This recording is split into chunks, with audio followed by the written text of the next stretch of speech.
The 80s, a time of automotive marvels like Ferrari's F40, Plymouth's Voyager, and Audi's Quattro redefined cars.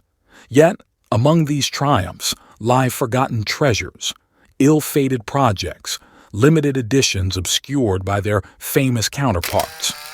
Often as groundbreaking, these overlooked gems deserve a nod.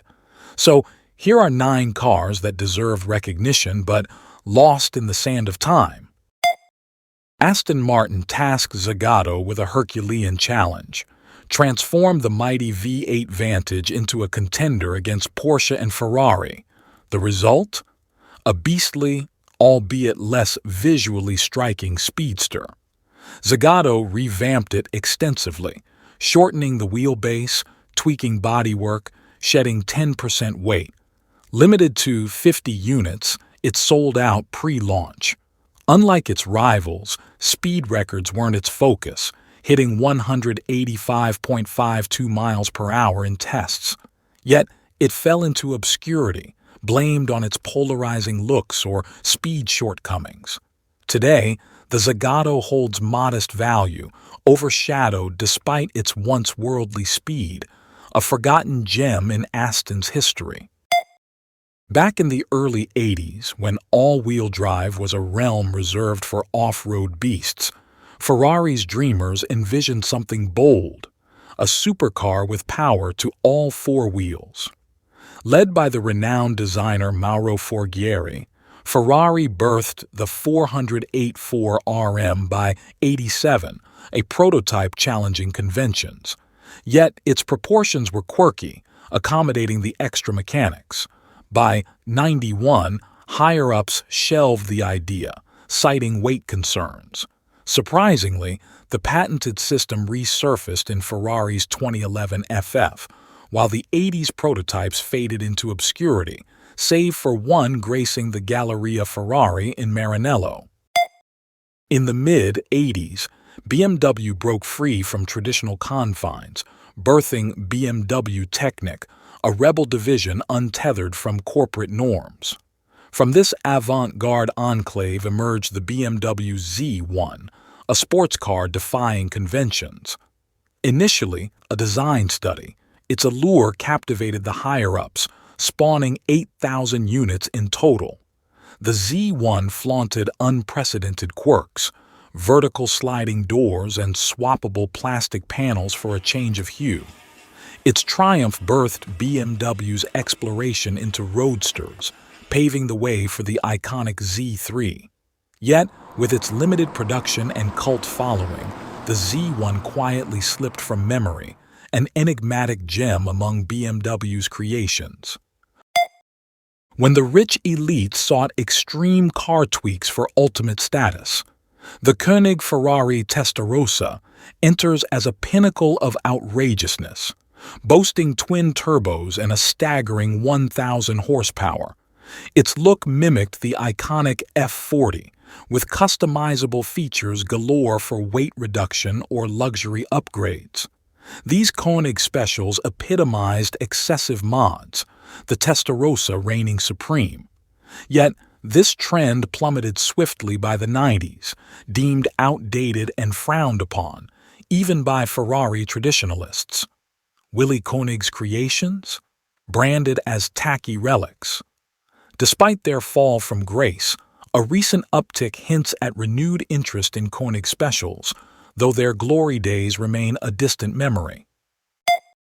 In 1989, the Porsche Panamericana debuted, flaunting a radical design that reimagined the 911's essence. Initially perceived as a mere showpiece, it was actually a functional marvel, a heartfelt gift to Chairman Ferdinand Porsche on his 80th birthday. Packing a punch with a 250 horsepower, this unique ride featured a quirky soft-top roof, unzippable for an open-air thrill. Surprisingly, it hit the streets, German plates and all, now resting in Porsche's Stuttgart Museum. Though a singular creation, its influence echoed through future Porsches. The 911 Targa and Boxster borrowed its design cues, testament to the Panamericana's lasting impact on Porsche's lineup. Between 1981 and 1985, the Ford EXP had its moment, but today, spotting one is a rarity. Pitched as a sleeker Escort sibling, it lacked oomph under the hood, banking more on style than speed. While not a road rocket, it aimed at those after a classier Escort vibe. Sadly, its unassuming demeanor led to its fade-out. Few cherished it enough, relegating most to scrapyards post-duty.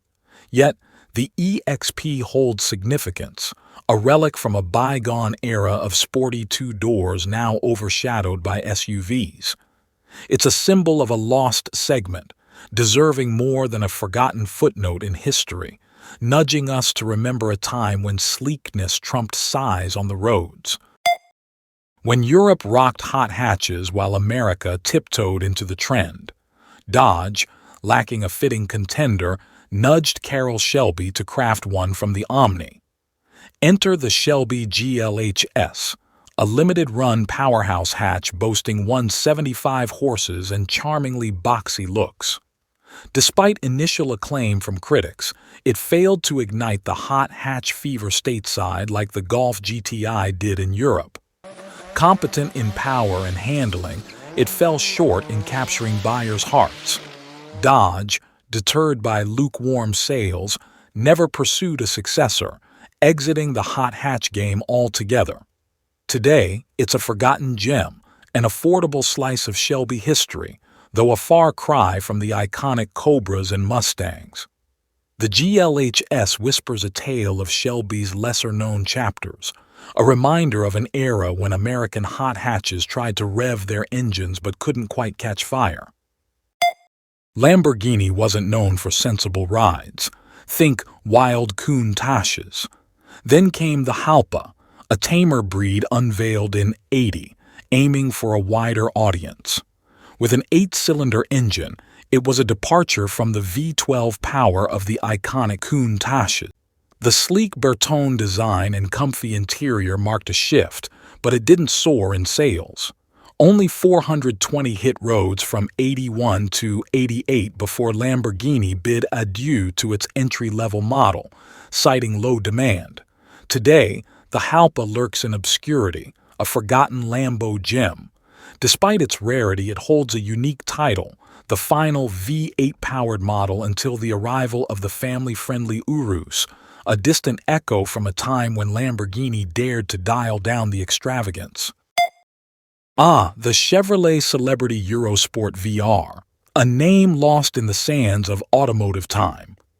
This retro-styled ride may not boast mind-blowing performance figures, but does it sport a sleek and sporty appearance? It's all about that comfortable cruise, too. Yet, if you're in the market for a classic, a word of caution, the VR variant might not be your ideal pick. Seems it didn't quite match the hype surrounding its looks and style.